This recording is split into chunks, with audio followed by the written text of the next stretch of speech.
नमस्कार, स्वागत है आपका सोशल मीडिया स्पेशल बुलेटिन देख रहे हैं आप। मैं हूं आपके साथ प्रशिता शर्मा। इस बुलेटिन में तमाम बड़ी खबरों पर विस्तार से चर्चा करेंगे, लेकिन उससे पहले एक नजर टॉप न्यूज पर। म्यांमार, थाईलैंड, बांग्लादेश में भूकंप से तबाही। भूकंप के बाद बैंकॉक में इमरजेंसी घोषित कर दी गई है। इसके बाद हजारों लोगों की मौत की भी आशंका है। बलूचिस्तान में विद्रोहियों का दबदबा। कठुआ में एनकाउंटर, 3 आतंकी ढेर, 4 जवान शहीद हुए हैं। गरीबों को सीएम डॉक्टर मोहन यादव की बड़ी सौगात। छत्तीसगढ़ में नक्सलियों की बड़ी साजिश नाकाम हुई है। 100 ताकतवर भारतीयों की लिस्ट में मुख्यमंत्री धामी का नाम शामिल।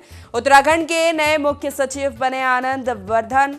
उत्तराखंड में जल संरक्षण अभियान 2025 की शुरुआत हो गई। तमाम बड़ी खबरें जिन पर हम विस्तार से चर्चा करेंगे। शुरुआत करेंगे भूकंप से। म्यांमार में भूकंप के जोरदार झटकों से धरती कांप उठी है। ये झटके इतने जबरदस्त थे कि थाईलैंड की राजधानी बैंकॉक में भी इन्हें महसूस किया गया है। रिक्टर स्केल पर भूकंप की तीव्रता 7.7 रही है। भूकंप का केंद्र म्यांमार का सेगेंग रहा। भूकंप के झटकों की वजह से म्यांमार के मांडले में इरावदी नदी पर कथित तौर पर लोकप्रिय एवा ब्रिज ढह गया। कहा जा रहा है कि चीन और ताइवान के कुछ हिस्सों में भी भूकंप के झटके महसूस किए गए हैं। भूकंप की वजह से बैंकॉक पूरी तरह से लॉकडाउन है। मेट्रो सेवाएं रोक दी गई है। शेयर बाजार में ट्रेडिंग भी थम गई है। एयरपोर्ट और सबवे बंद कर दिए गए हैं। म्यांमार के मांडले शहर में भूकंप से सबसे ज्यादा नुकसान पहुंचा है। यहाँ शहर के कई मंदिर और बौद्ध स्थल टूट गए हैं। बांग्लादेश में भी भूकंप के झटके महसूस किए गए हैं। यहाँ रिक्टर स्केल पर तीव्रता 7.3 रही। ढाका और चटगांव सहित बांग्लादेश के कई शहरों में भूकंप के झटके महसूस किए गए। हालांकि इससे अभी तक किसी के हताहत होने की खबर नहीं है।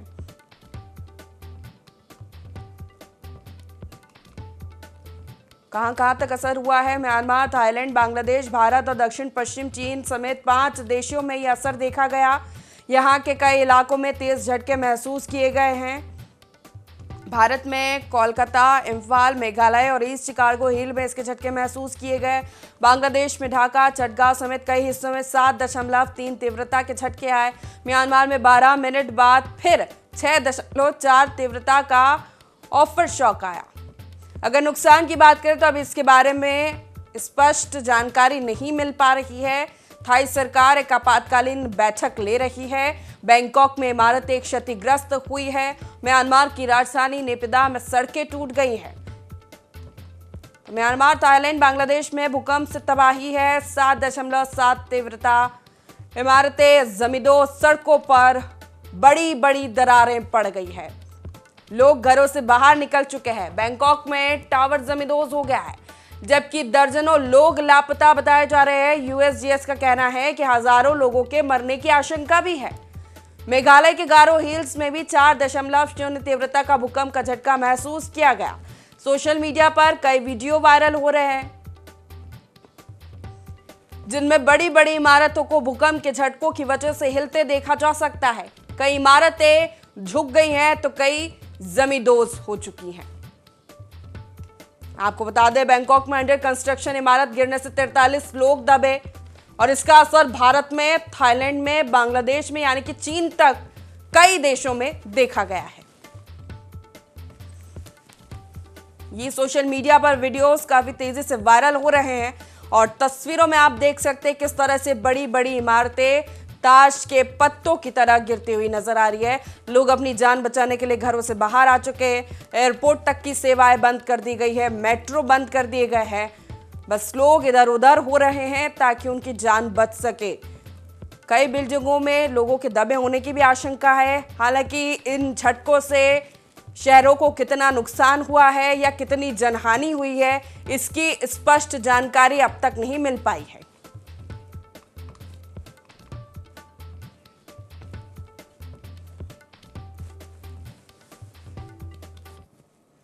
दर्जनों लोग लापता है और इन भूकंप के झटकों से लोग बहुत ज्यादा परेशान हैं। प्रधानमंत्री नरेंद्र मोदी ने भी म्यांमार और थाईलैंड में भूकंप के बाद की स्थिति पर चिंता जताई है। उन्होंने कहा कि म्यांमार, थाईलैंड में भूकंप के बाद की स्थिति पर चिंतित हूं, सभी की सुरक्षा की प्रार्थना कर रहा हूं।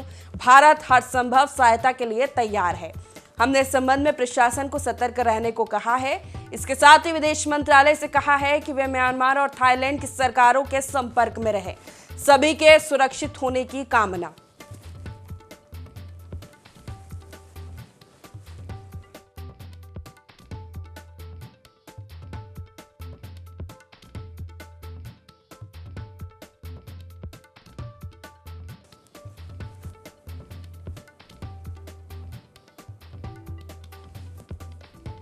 तो प्रधानमंत्री नरेंद्र मोदी ने भी चिंता जाहिर की है और हर संभव मदद का भी आश्वासन दिया है म्यांमार और थाईलैंड को।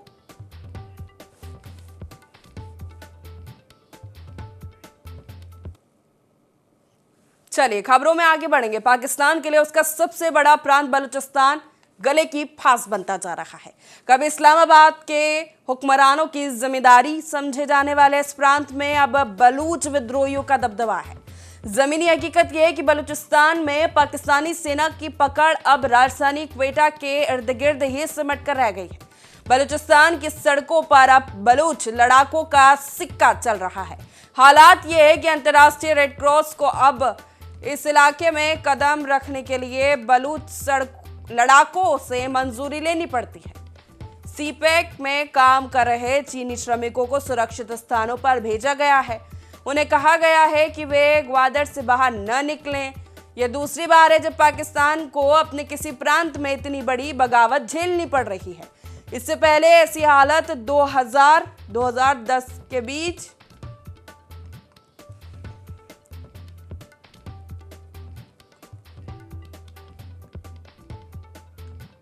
2000 और 2010 के बीच खैबर पख्तूनख्वा के कबायली इलाकों में देखने को मिली थी। अब टीटीपी ने कई इलाकों पर कब्जा कर लिया था। इस बीच बलूचिस्तान में मानवाधिकार कार्यकर्ता मेहरंग बलूच की गिरफ्तारी के विरोध में 10,000 महिलाएं सड़कों पर उतरी हैं। पंजाब प्रांत के 6 बस यात्रियों की गोली मारकर हत्या। क्वेटा में ब्लास्ट से 2 पुलिस वाले मर गए हैं। ग्वादर में सशस्त्र विद्रोहियों ने बुधवार को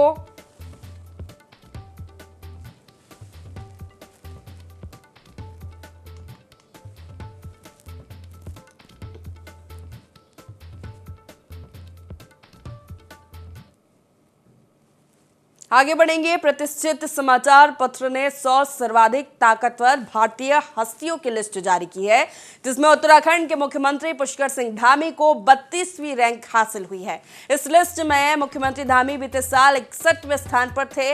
इस तरह मुख्यमंत्री की रैंक में जबरदस्त उछाल आया है। सीएम पुष्कर सिंह धामी की शानदार रैंकिंग के लिए उनके पिछले 1 साल के कार्यकाल को आधार बनाया गया है, जिसमें उत्तराखंड में समान नागरिक संहिता लागू किए जाने को सबसे महत्वपूर्ण कदम बताया गया है।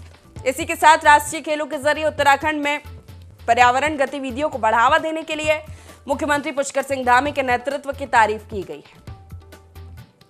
तो 100 सर्वाधिक ताकतवर भारतीय हस्तियों की लिस्ट जारी हो चुकी है, जिसमें मुख्यमंत्री पुष्कर सिंह धामी का नाम शामिल है।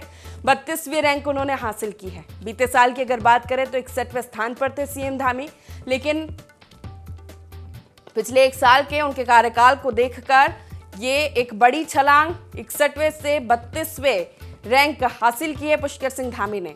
और जो आधार बनाया गया उसमें सबसे महत्वपूर्ण बिंदु है समान नागरिक संहिता को उत्तराखंड में लागू करना। क्योंकि उत्तराखंड पहला राज्य है देश का जहां पर समान नागरिक संहिता लागू की गई है।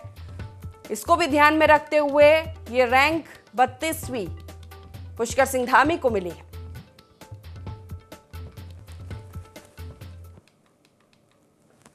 आगे बढ़ेंगे। जम्मू कश्मीर में कठुआ जिले के राजबाग में 27 मार्च से चल रहे एनकाउंटर में 3 आतंकी मारे गए हैं। गोलीबारी में सुरक्षा बलों के 4 जवान भी शहीद हुए हैं। ये जम्मू कश्मीर पुलिस के स्पेशल ऑपरेशन ग्रुप एसओजी के जवान हैं। ये जवान घायल हुए थे, जिनकी इलाज के दौरान मौत हो गई। राजबाग के घाटी जुथाना इलाके के जखोले गांव में सुरक्षा बलों को करीब 9 आतंकवादियों के छिपे होने की खबर मिली थी। इसके बाद सुरक्षा बलों ने आतंकियों को घेरने के लिए जॉइंट ऑपरेशन शुरू किया।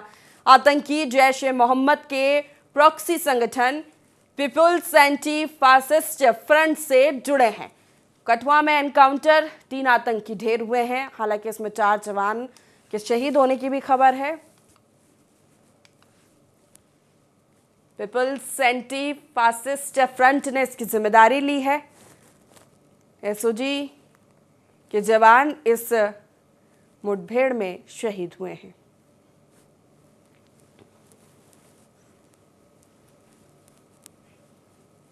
तो जम्मू कश्मीर के कठुआ जिले के राजबाग में 27 मार्च से चल रहे एनकाउंटर में 3 आतंकी मारे गए हैं। गोलीबारी में सुरक्षा बलों के 4 जवान भी शहीद हुए। ये जम्मू कश्मीर पुलिस के स्पेशल ऑपरेशन ग्रुप के जवान हैं। जवान घायल हुए थे जिनकी इलाज के दौरान मौत हुई है। बता दें आपको, राजबाग के घाटी जुथाना इलाके के जखोले गांव में सुरक्षा बलों को करीब 9 आतंकवादियों के छिपे होने की खबर मिली थी। इसके बाद सुरक्षा बलों ने आतंकियों को घेरने के लिए जॉइंट ऑपरेशन शुरू किया। आतंकी जैश ए मोहम्मद के प्रॉक्सी संगठन पीपल्स एंटी फासिस्ट फ्रंट से जुड़े बताए जा रहे हैं और इसकी जिम्मेदारी भी पीपल्स एंटी फासिस्ट फ्रंट ने ली है।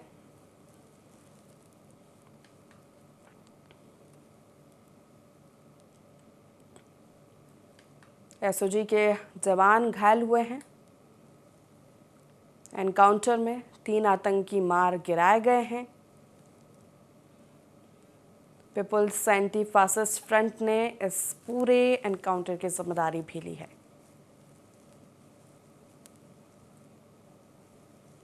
तो इस मुठभेड़ में सुरक्षा बलों को सफलता तो मिली, लेकिन 4 जवान भी इसमें शहीद हुए हैं।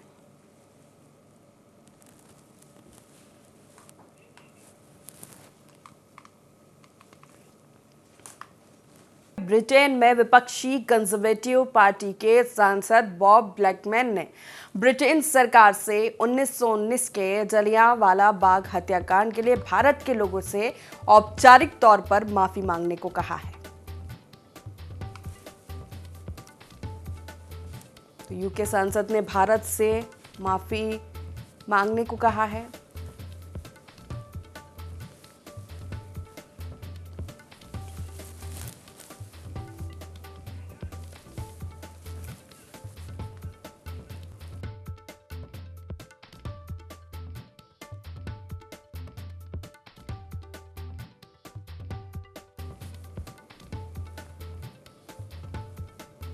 हत्याकांड को ब्रिटिश साम्राज्य पर धब्बा बताया है।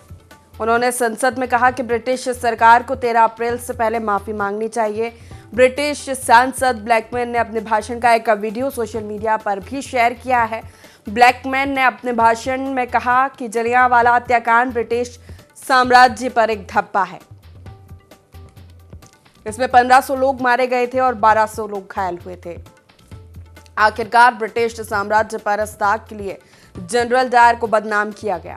ब्रिटिश सांसद ने आगे कहा कि क्या हम सरकार से बस एक बयान हासिल कर सकते हैं। उन्होंने आगे कहा कि आज तक किसी भी ब्रिटिश पीएम ने जलियांवाला बाग हत्याकांड के लिए माफी नहीं मांगी है।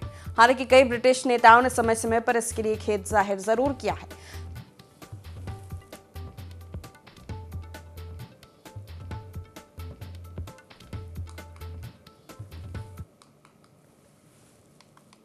चलिए खबरों में आगे बढ़ेंगे। नेशनल स्टॉक एक्सचेंज ने future and options expiry day को बदलने के लिए अपने फैसले को सोमवार तक टाल दिया है। इससे पहले एनएसई ने मार्च में ही कहा था कि 4 अप्रैल 2025 से एक्सपायरी गुरुवार की जगह सोमवार को होगी। ये वीकली के साथ मंथली, क्वार्टरली और हाफ ईयरली कॉन्ट्रैक्ट्स पर लागू होना था। निफ्टी के वीकली कॉन्ट्रैक्ट हर गुरुवार को एक्सपायर होते हैं।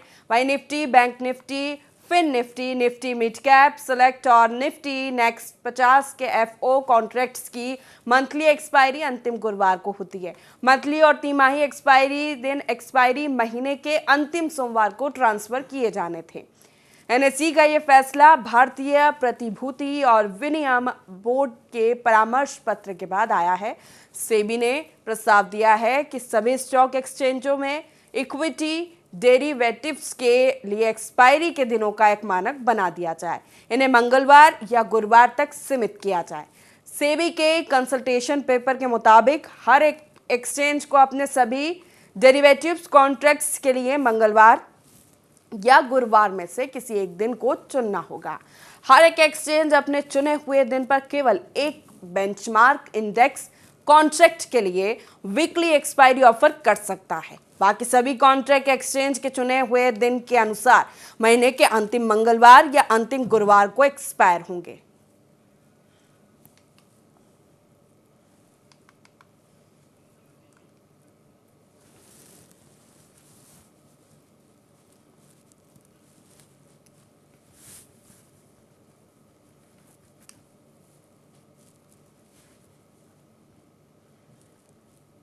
चलिए खबर सलमान खान के फैंस के लिए। मोस्ट अवेटेड फिल्म सिकंदर 30 मार्च को ईद के खास मौके पर रिलीज होने वाली है। इन दिनों सलमान फिल्म्स के प्रमोशनल इवेंट में व्यस्त चल रहे हैं। हाल ही में उन्होंने मुंबई में एक प्रेस मीट रखी जहां वे राम मंदिर स्पेशल एडिशन की वॉच पहने नजर आए थे। तस्वीरें सामने आने के बाद सेल्फ डिक्लेयर्ड क्रिटिक कमाल राशिद खान ने सलमान और उनके फैंस पर भड़काऊ बयान दिया है। कमाल राशिद खान ने अपने ऑफिशियल एक्स प्लेटफॉर्म पर लिखा है, उन सभी मुस्लिमों को मुबारकबाद जो ईद पर सलमान खान के सिकंदर देखकर उन्हें ईदी देना चाहते हैं। वो राम जन्मभूमि एडिशन की जियोनिस्ट को वॉच पहनकर सभी मुस्लिमों का मजाक उड़ा रहे हैं।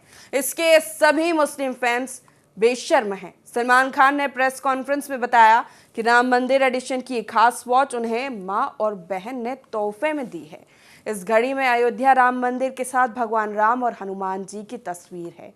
जैकब एंड को ब्रांड की इस स्पेशल वॉच की कीमत 34 से 35 लाख रुपए है। दुनिया भर में इस तरह की सिर्फ 49 वॉच ही उपलब्ध है। सलमान खान के अलावा अभिषेक बच्चन को भी इसे पहने हुए देखा जा चुका है। बताते चले कि ये पहली बार नहीं है जब केआरके ने सलमान खान के खिलाफ विवादित बयान दिया है। इससे पहले फिल्म राधे की रिलीज के समय भी केआरके ने फिल्म और सलमान खान पर आपत्तिजनक अपमानजनक टिप्पणी की थी।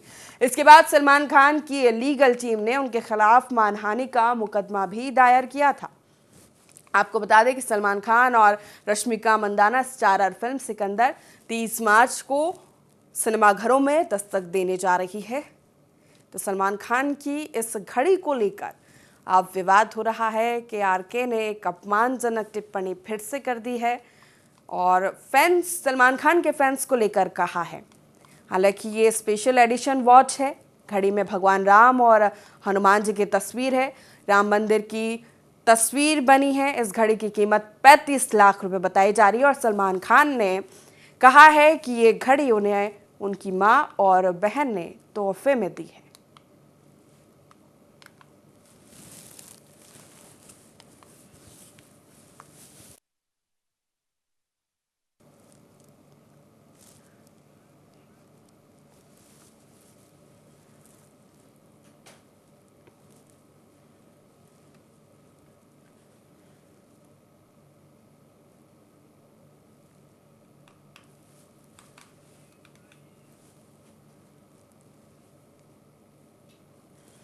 इंडियन प्रीमियर लीग 2025 के 8वें मैच में आज चेन्नई सुपर किंग्स और रॉयल चैलेंजर्स बेंगलुरु का सामना होगा। मैच चेन्नई के home ground MA Chidambaram stadium में खेला जाएगा। इस सीजन में दोनों टीमों का यह दूसरा मैच होगा। चेन्नई ने अपने पहले मैच में मुंबई इंडियंस और बेंगलुरु ने कोलकाता नाइट राइडर्स को हराया था। बीते सीजन चेन्नई को हराकर बेंगलुरु प्लेऑफ में पहुंची थी। ये मुकाबला काफ़ी शानदार रहा था। प्लेऑफ में पहुंचने के लिए दोनों टीमों के लिए करो या मरो वाला मुकाबला था। बेंगलुरु को अंतिम 4 में क्वालिफाई करने के लिए चेन्नई को कम से कम 18 रन से हराना था। वही चेन्नई 18 से कम रन के अंतर से हारने पर प्लेऑफ में अपनी जगह बना लेती। अपने होम ग्राउंड पर आरसीबी ने 27 रनों से जीत दर्ज कर अगले राउंड में जगह बनाई थी। हेड टू हेड में चेन्नई बेंगलुरु पर भारी है। दोनों के बीच अब तक 34 आईपीएल मैच खेले गए हैं। इनमें से 22 मैच में चेन्नई और 11 में बेंगलुरु ने जीत दर्ज की है। एक मैच का रिजल्ट नहीं निकल सका था। चेन्नई ने बीते मैच में मुंबई को हराया था। इस लो स्कोरिंग मुकाबले में स्पिनर नूर अहमद ने 4 विकेट लिए थे। उन्हें प्लेयर ऑफ द मैच चुना गया था। नूर के अलावा जडेजा और अश्विन स्पिन डिपार्टमेंट को बेहद मजबूत बना रहे हैं। बैटिंग में सचिन रविंद्र ने नाबाद 65 रन की पारी खेली थी। तो आईपीएल में आज धोनी बनाम कोहली देखने को मिलेगा।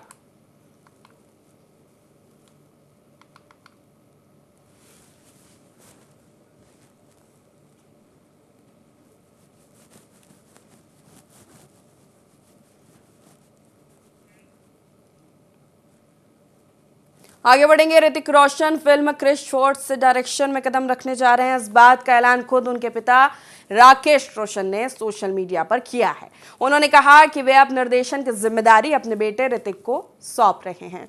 वहीं इस फिल्म को राकेश रोशन और आदित्य चोपड़ा मिलकर प्रोड्यूस करेंगे।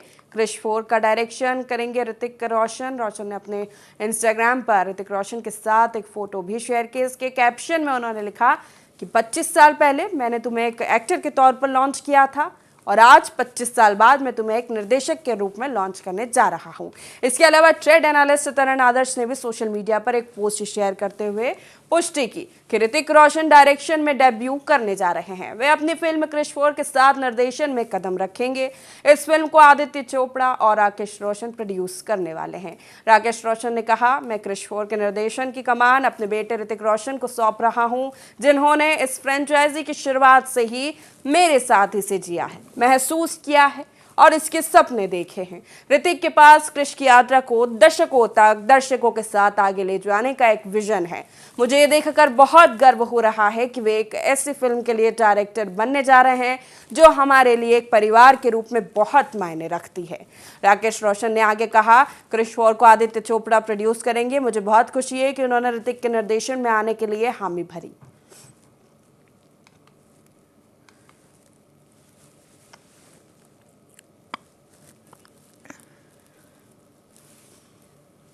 तो 2026 में शुरू होगी इसकी शूटिंग। रिपोर्ट्स के मुताबिक क्रिश 4 का स्क्रिप्ट तैयार है।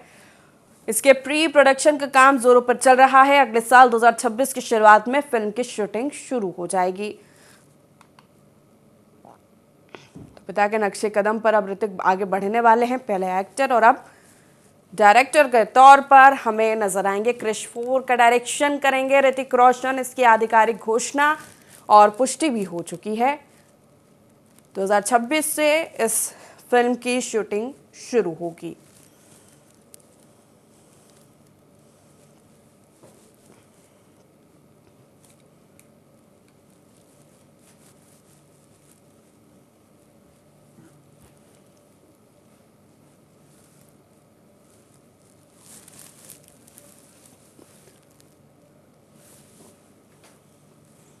तो क्रिश 4 का डायरेक्शन करने जा रहे ऋतिक रोशन। उन्होंने राकेश रोशन पिता ये जिम्मेदारी उन पर सौंप रहे हैं। उन्होंने कहा है कि 25 साल पहले बतौर एक्टर लॉन्च किया था, अब बतौर डायरेक्टर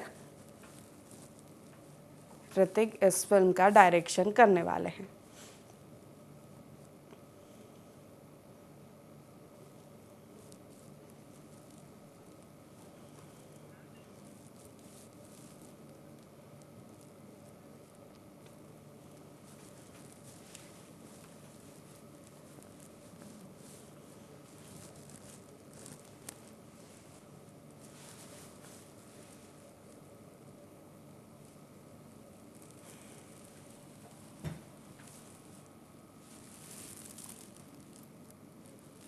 तो क्रिश 4 2026 से शूटिंग इसकी शुरू होने वाली है।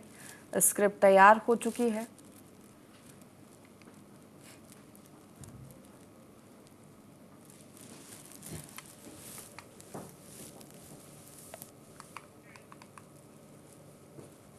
आगे बढ़ेंगे। हफ्ते के आखिरी कारोबारी दिन आज यानी शुक्रवार को सोना चांदी के दाम ऑल टाइम हाई पर है। India Boolean and jewellers association के अनुसार 10 ग्राम 24 कैरेट सोने का दाम 889 रुपये बढ़कर 89,306 रुपये के ऑल टाइम हाई पर पहुंच गया है। इसके पहले 20 मार्च को सोने ने 88,761 रुपये का ऑल टाइम हाई बनाया था। वहीं 1 किलो चांदी की कीमत आज 11,959 रुपये बढ़कर 1,0934 रुपये प्रति पहुंच गई है। ये इसका नया ऑल टाइम हाई भी है। इससे पहले मंगलवार 18 मार्च को चांदी का भाव 1,04,000 प्रति किलो के ऑल टाइम हाई पर था। कल यानी गुरुवार इसका दाम 99,775 रुपये था। तो सोने और चांदी के दाम ऑल टाइम हाई पर पहुंच चुके हैं। 10 ग्राम सोने का दाम 889 से बढ़कर 89,306 रुपये हो गया है और चांदी के भाव में 1159 रुपये की बढ़ोतरी हुई है। तो इसी के साथ फिलहाल सोशल मीडिया की खबरों में इतना ही। बने रहिए ND24 के साथ। नमस्कार।